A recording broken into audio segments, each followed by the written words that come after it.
Roll call. I am present. Alderwoman Dent. Present. Alderman Kinsey. Present. Alderman Whalen. Present. Alderman Letchworth. Present. City Administrator Burbridge. Present.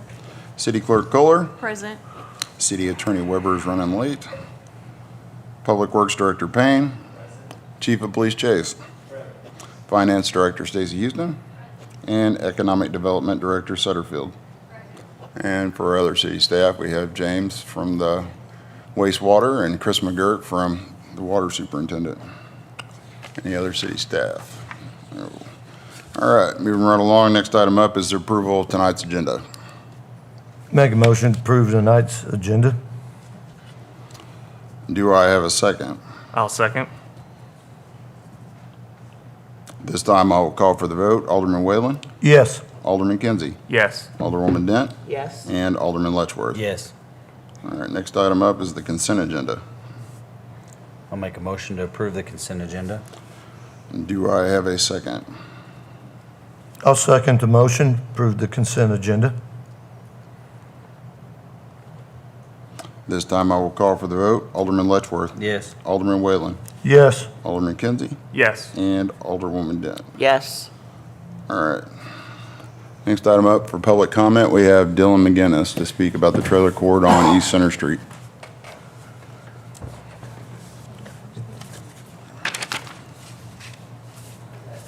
Yeah. Yeah. Okay.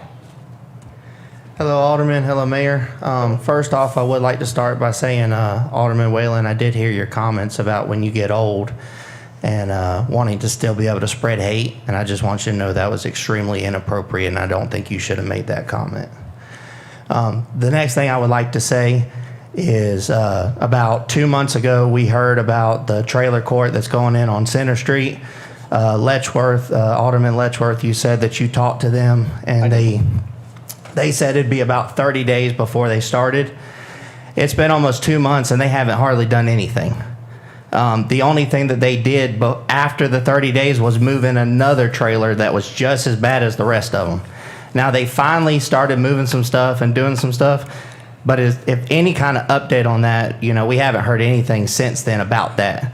And, the whole point was you saw it on Facebook, you saw that everybody was complaining, so you said, okay, I need to say something.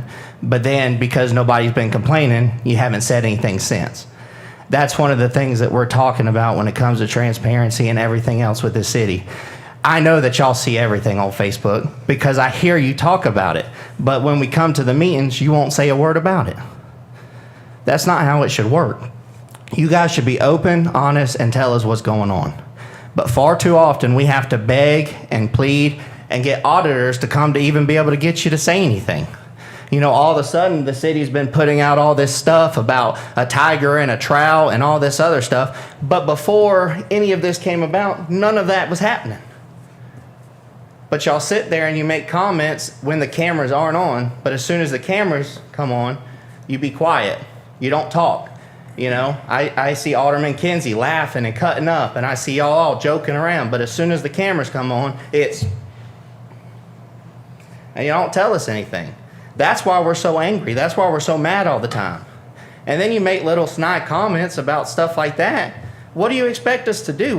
How do you expect us to react when that stuff happens? And I'm just going to sit here for another 50 seconds because I can.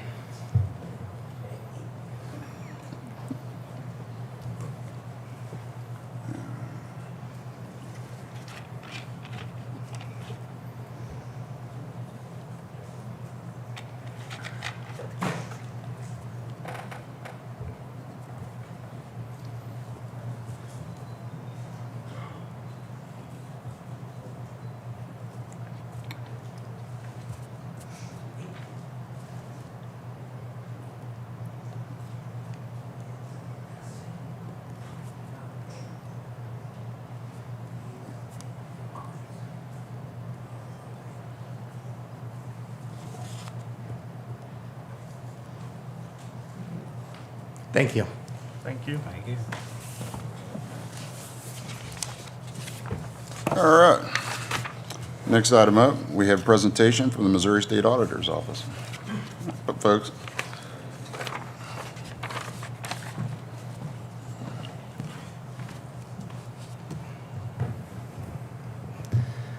right, thanks for giving us a few minutes of your time.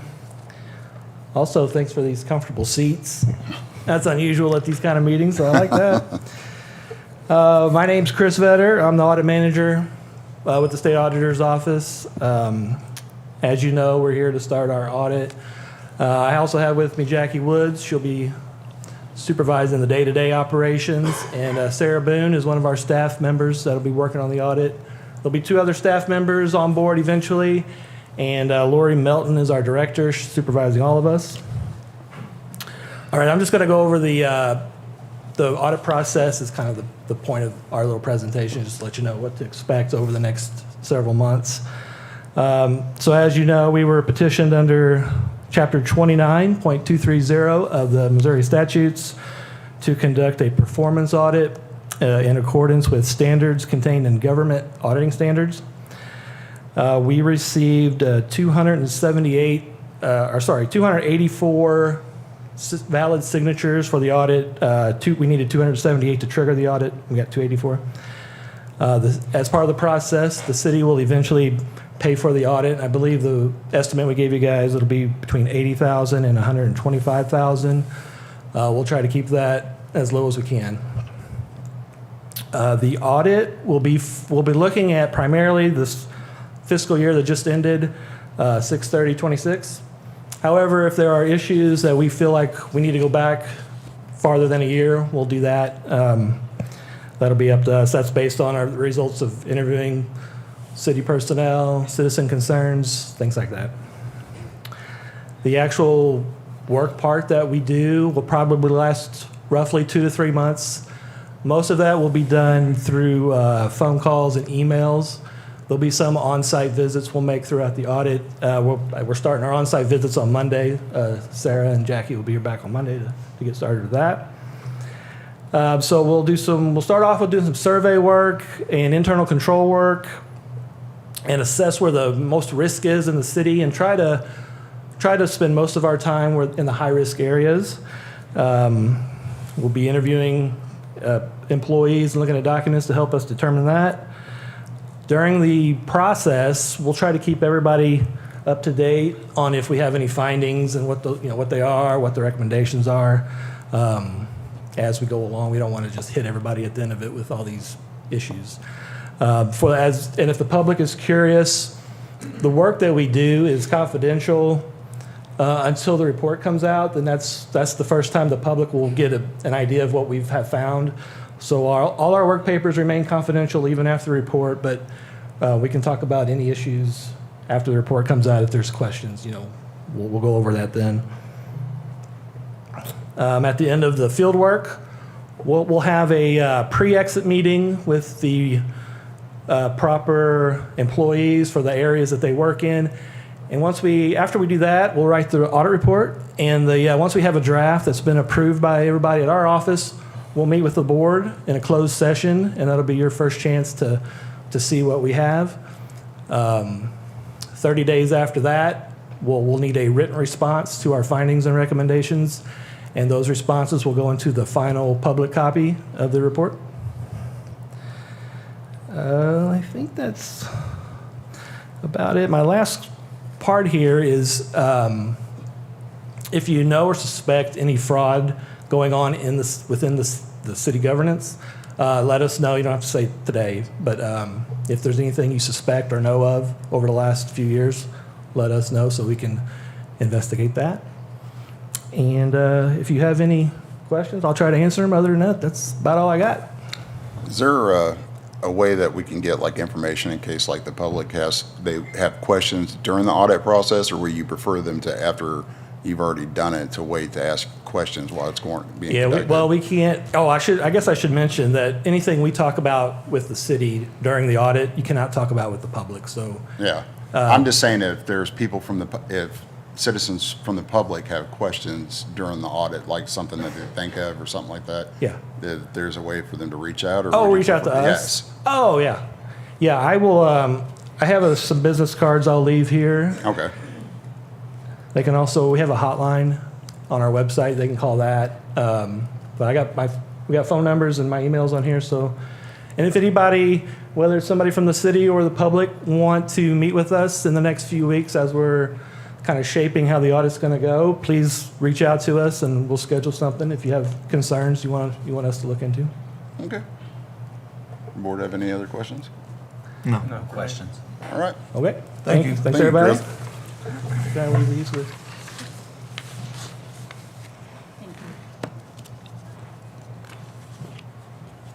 All right. Next item up, we have a board and committee appointment for the Salem Housing Authority. Ms. Sue Hubbs has completed the partial term of Wanda Henderson ending July 24th of 2026. The Housing Authority Board of Commissioners have recommended that Ms. Hubbs to fill the next 4-year term, which runs from July the 25th of 2026 to July 24th of 2030. So at this time, do I have a motion to accept the recommendation? I move that we accept the recommendation of Sue Hubbs to the Housing Authority. Do I have a second? I'll second. If there's no further questions, I'll call for the vote. Alderwoman Dent, Yes? Alderman Kinsey, Yes. Alderman Whalen, Yes. and Alderman Letchworth. Yes. Next up, we have new and miscellaneous business. It's for the Next Grid electric meters.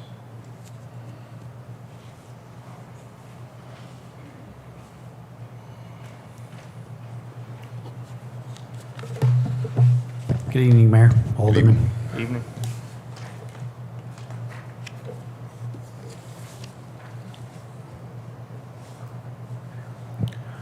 So basically, this is a staff summary for approval to purchase NextGrid meters, antennas, and supporting hardware for continued operation over the next, we're hoping coverage for a year plus if we were to make this purchase.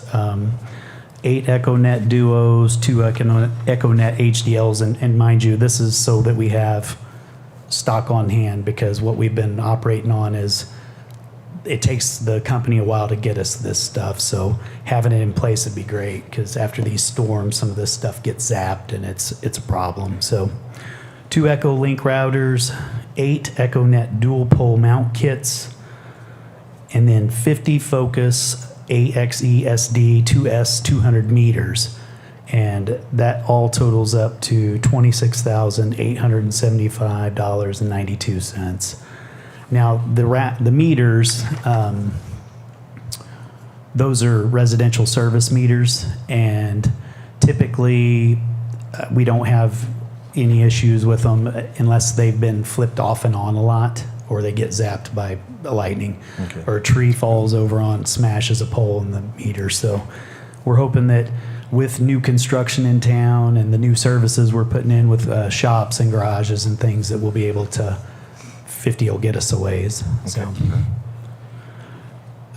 the bids are from NextGrid, because NextGrid is the sole provider of these parts for this system, and they would be split between electric and water, so out of the 2 different departments' budgets. So, Okay. do you have any questions?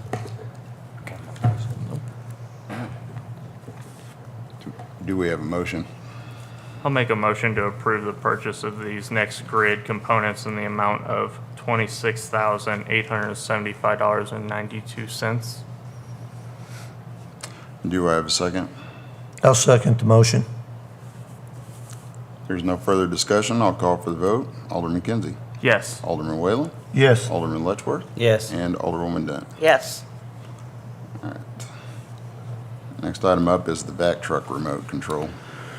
Okay, the vac truck and remote are from 2015, and the guys were out working on a project replacing a sewer line, and one of the gentlemen set the vac truck remote on the back of the truck, and it wasn't stable enough, and it tumbled off the truck, and it sustained some damage.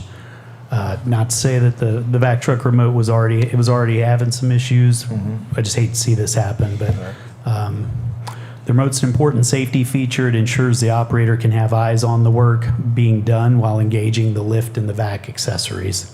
So it's a very important, pivotal part. Procedural-wise, I've set the guys all down. We've had a talk about the standard procedure was it goes in the vac truck when it's not wrapped around somebody's neck, in the harness position. So reiterated that with them. The lowest of two bids received for replacement came in at $5,413.60. And this would be funded out of each department, because all the departments chipped in on the truck. And I hate to say it, but it should carry us through the life of the truck, I'm hopeful. So, Okay. And what happened with the last remote? I'm sorry. What happened with the last remote? I mean, We just have it in a box, and it's just, No, I mean, how was it damaged? it fell off the back of the truck while they were, the operator stopped, set it on the truck, and went to help with the water. Okay. Basically fixing a pipe. And then as the truck rocked with the vacuum system, it just rolled off the back, and They ever make any cases or anything like that for them? I mean, you got faith. it's got a pretty good case. So yeah, I just like I said, with them, I will ensure that it goes in the truck. I get it. They get out there, and if they're a man short, they're trying to make things happen, and you don't want that hanging around your neck when you're in the hole in the water. And Right. So yeah. Okay. All right. Any of the board have any questions? No. No. All right, this time do I have a motion? Make a motion to approve for the purchase of a vac truck remote control for replacement of the old one. Do I have a second? I'll second. If there's no further questions, I'll call for the vote. Alderman Whalen? Yes. Alderman Kinsey? Yes. Alderwoman Dent? Yes. And Alderman Letchworth? Yes. Now we got a list of second readings. Start with second reading for bill number 3717. Bill number 3717, an ordinance approving change order number 1 for the Salem Salem Water System Improvement Contract A project and authorizing the mayor to execute the same.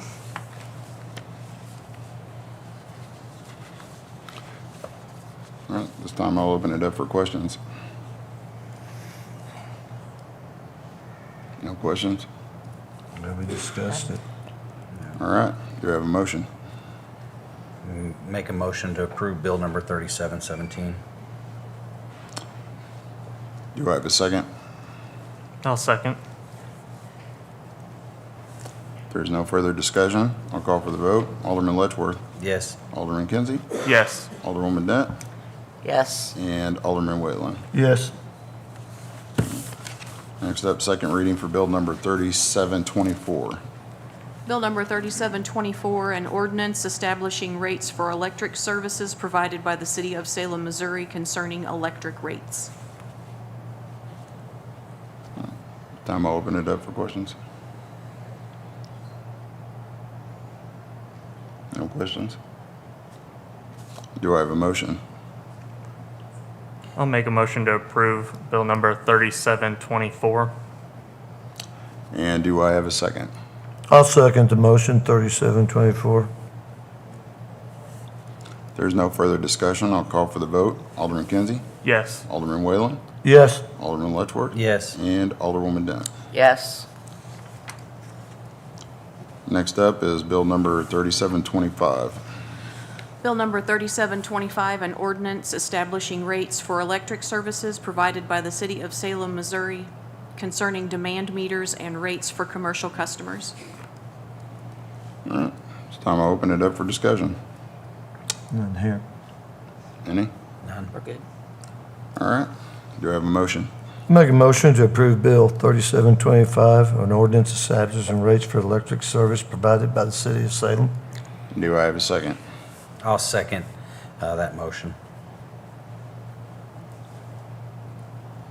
All right, if there's no further discussion, I'll call for the vote. Alderman Whalen? Yes. Alderman Letchworth? Yes. Alderwoman Dent? Yes. And Alderman Kinsey. Yes. Next up, for second reading for bill number 3726. Bill number 3726, an ordinance establishing rates for electric services provided by the city of Salem, Missouri concerning the employment incentive rate. This time I'll open it up for discussion. I have none. No discussion? Do I have a motion? I'll make a motion to approve bill number 3726. And do I have a second? I'll second the motion. There's no further discussion. I'll call for the vote. Alderman Kinsey. Yes. Alderman Whalen. Yes. Alderman Letchworth. Yes. Alderwoman Dent. Yes. Next up is bill number 3727. Bill number 3727, an ordinance establishing rates for electric services provided by the city of Salem, Missouri concerning the large industrial user rate. Thank you. Open it up for discussion. I have none. Do I have a motion?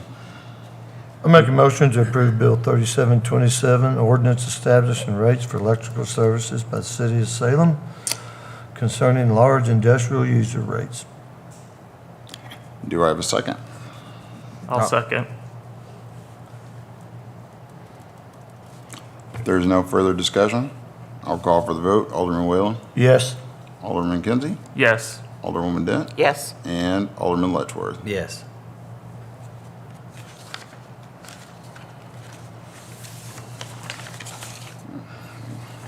We have a first and second reading of bill number 3730.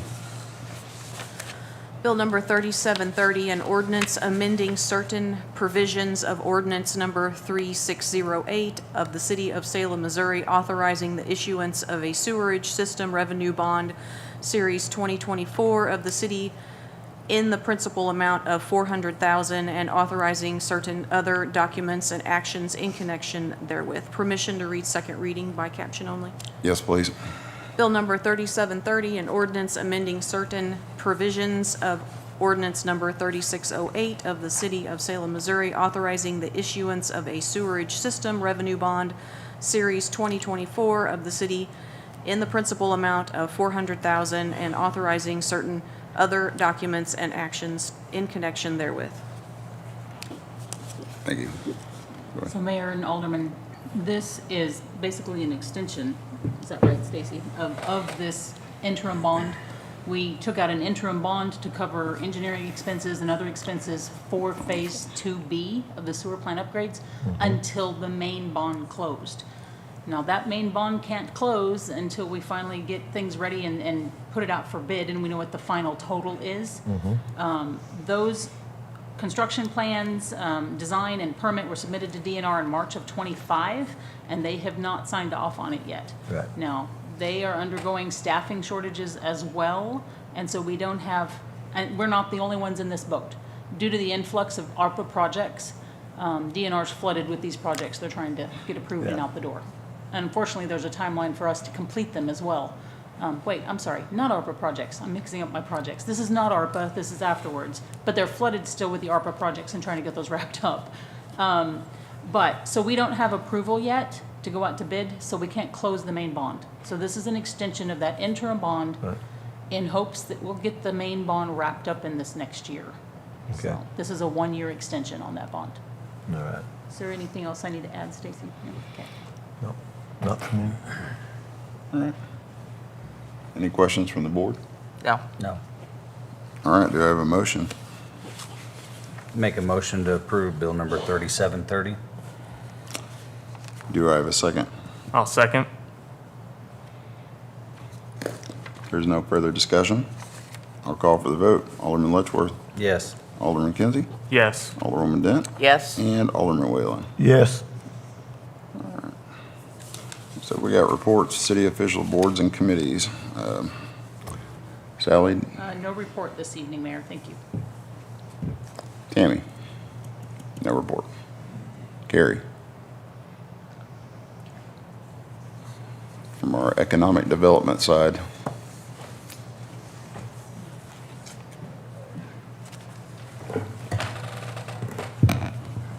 Good morning. Good morning. Good morning. Evening. Hey, it is my morning, so you're close. Good evening, everybody. So, as per usual, you have your report in front of you, and you can look at it and see. I do want to touch on a few things down here that we had, that I had put down here. The Love Thy Neighbor initiative. I want to point that out because obviously housing matters, right? The rural hierarchy of needs that Sally drafted for us several years back, it shows housing as the foundational piece. So it's a big deal. So when you know that families can stay in their homes and they can be repaired and fixed up and they can live there more comfortably, then that just helps the neighbors and the neighborhood and have a more stable and strong community as a result. So I wanted to point that out. I think it's important to note the boots on the ground, the 130 volunteers. That's just substantial. It shows that we have a community full of people that want to share in that community spirit and step up and help their neighbors, right? Going through there, back up with the cybersecurity business at the table lunch and learn that we had. It was well attended, and it just kind of reminded us that these things are important and that we have resources that we can call and we can get help with these kinds of things. Cybersecurity may not be thought of as a economic development topic, but that's one of those layers. Economic development is a multi-layered topic, right? And so it's definitely one of those because it shows our business community that we're here for them. We want them to stay steady and strong, competitive. And it also, if they have a cyber issue, that can affect their cost, that can affect their bottom line, and then eventually shape customer trust. So we certainly don't want to do that. So we want to make sure that we're providing the means that they need to have those resources. Moving on, the workforce fact pages that I included in there was just to help give us a better sense of what's happening across Missouri. The May job postings is just a kind of a snapshot of the industries or the businesses that posted the most online, and it gives a comparison from May of 25 to May of 26. So the map, I'd like to touch briefly on the map just to kind of go over that. For context, full employment is usually thought of about 4 to 5%. And so that doesn't mean that there's zero unemployment. It just means that there's a healthy, sustainable market, a job market. So in other words, if people want a job, in most cases, there is a job to be had. So what we find, if you look right there at Dent, in Dent County, unemployment itself is not really our main challenge. Our main challenge is obviously having the workforce available to work those jobs. The July 4th, Independence Day fact sheet. It is statewide. However, I think it helps to state that our community celebrations matter. So when we support those civic events and when we're out there with the festivals and when we're contributing to all that, it brings business to downtown, and then not only just downtown, but it helps spread throughout our local vendors and shops and other businesses. So it's not just a party, it's not just a parade, it's vital and it's critical for the sustainability and the livability of our community. So I think that what we have going is we have progress happening in Salem. It is steady, and I think that it comes from, it has been being built over time. There's maybe no earth-shattering news right now for everybody, but thank you for your leadership, because I think that is truly the foundational piece that helps us. And so with that continued strong leadership, I think that Salem is progressing nicely and will continue to do so. Do you have any questions for me this evening? No, thank you for making me blush for saying that. Where are we? Where are we on attracting new businesses? Have we had any nibbles, any kind of interest? We have. All of those conversations remain confidential at this time. And so, but there is interest. Salem is being marketed well and is receiving some traffic. That is why I showed the last month's report, showed the traffic and the visibility and the marketability of the certified site. That shows you that we are being looked at and considered. And that's on the state website too as well, isn't it? Mm-hmm. Right, okay. All right, Thank you. no. I think that's it, if the board don't have any further questions. I don't. All right, thank you, Gary. Thank you. Thank you. Thanks, Gary. All right, Stacy, you want to come up and give a very lengthy report about financials?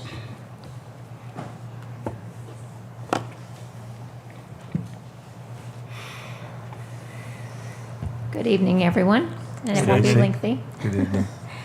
So before you are the financials that end fiscal year '26.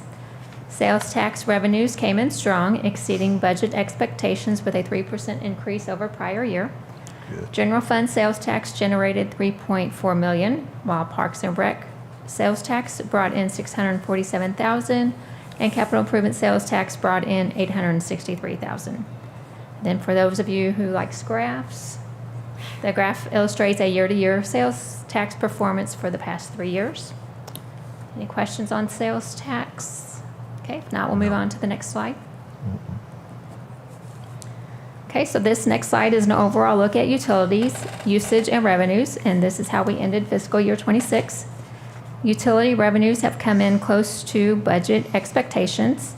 For electric, we billed around 50 million kilowatt hours. That is up slightly compared to prior year, generating 6.8 million in sales revenues. On purchase of power, this is what the city pays to MPUA to provide power to us. We paid out 4.9 million. That is up 10% compared to prior year, and that is due to Winter Storm Fern. Water consumption, we have billed around 123 million gallons. That is down slightly compared to prior year. Water revenues generated are around 1.2 million. Going to sewer consumption, we billed around 115 million gallons, with sewer revenues billed at almost 1.6 million. Questions on utilities? No. Okay. Next slide. Okay, this next slide is a list of all of the city funds. It shows the beginning balance of fiscal year '26, so that's the budget year we just completed. Then the revenues and expenditures and any transfers between funds. Then the very last column shows the ending balance in each fund.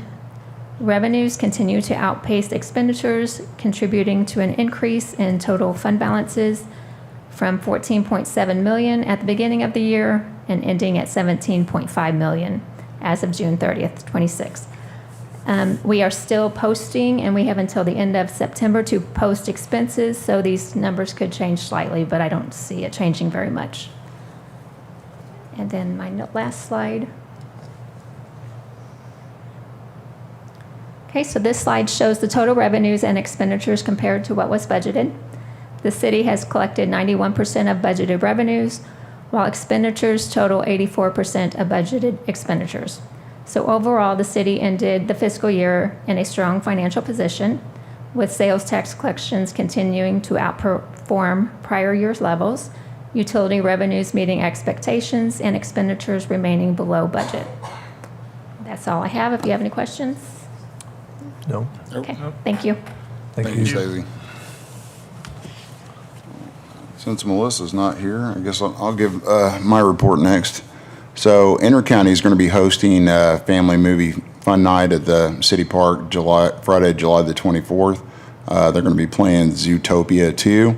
The movie starts at dark, and they got popcorn and water they'll be providing. They asked to bring your chair, blanket, and snacks. Also, we have coming up Christmas in July, which is July the 25th from 9 a.m. to 3 p.m. It's to help families in our community that can't, provide Christmas for their children. It's a really great event. They asked to just bring a new toy to fill our truck and receive a chance to win some door prizes. They're going to have a silent auction. They got a cruise-in, poker run. They'll be having pulled pork there, live music, the DJ, and they have some craft shows and vendors, small carnival, snow cones, and more. And they'll be hosting that at the Dent County Commons. Also, as a reminder, the Dent County Museum, for anybody that's a history buff like myself, They're open on Sundays from 1 to 4 p.m. now through the end to the end of September. And also the Salem Farmers Market at 200 South Main. They're open every Saturday from 7:30 a.m. to noon from May until September. So that's all I have for my report tonight. I'm moving right along to the board reports. Alderwoman Dent, we'll start with you. I'd like to thank the Fireworks Committee for the great job that they did for the fireworks and everything at the city park. The community choir had a great program. I think everybody enjoyed it. We're working on something for Thanksgiving and trying to work with the various churches in the area to get a community Thanksgiving program going, plus a Christmas cantata. So we're busy. Beautification or Involvement Committee has to do some trimming out at the fountain. It is growing, and we need to get out there and do some trimming. And other than that, there's no other report from me. All right. Alderman Whalen. No report. Alderman Letchworth. No report tonight. Alderman Kinsey. Nothing to report. All right. Well, at this time, I'm going to need a motion to go into closed session for real estate and litigation. I move that we go into closed session for real estate and litigation. And do I have a second? I'll second. At this time, I will call for the vote. Alderwoman Dent. Yes. Alderman Kinsey. Yes. Alderman Whalen. Yes. And Alderman Letchworth. Yes. All right. Thank you all for attending tonight.